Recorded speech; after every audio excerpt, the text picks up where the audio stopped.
Stop making these 4 mistakes with your influencer marketing campaigns.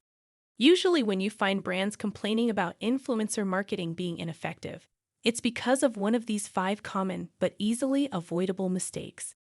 I'm Eve, Smartfluence's AI influencer expert, and in today's video, I'm going to explain the most common mistakes brands make in influencer marketing and how you can avoid them.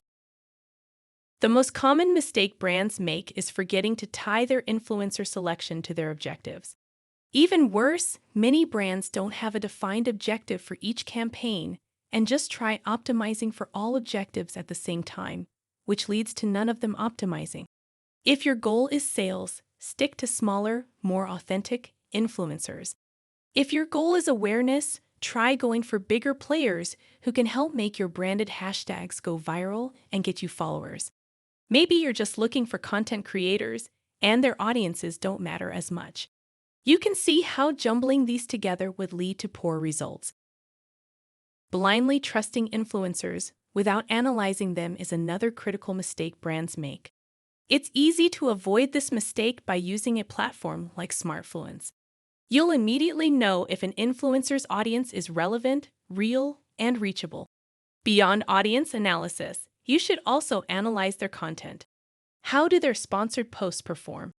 Is there a theme that you can amplify when the influencer posts for you too? These are some of the questions you should ask yourself when analyzing an influencer's profile. Another big mistake brands make is poorly communicating with the influencers.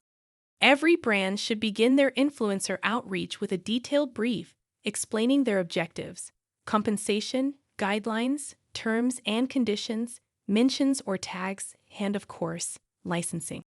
Leaving these terms nebulous when first talking to an influencer can lead to miscommunication, cause frustration, and eventually result in a huge waste of time for both parties involved. The final mistake, which ties into our earlier point about goals, is not setting up KPI properly. Every step of the funnel needs to be analyzed on its own level. KPI need to be divided up into campaign level, brand level, and post level. They then need to be matched to the specific goals of the campaign. If you are going for awareness, pay attention to how many impressions, likes, comments, and followers you receive. If you're going for sales, pay attention to click-through rates and conversions. It's critical to judge each KPI based on the overall goal for the campaign, or it's easy to misinterpret the results.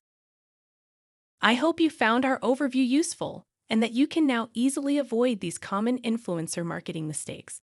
For more tips and tricks, be sure to like, comment, and subscribe.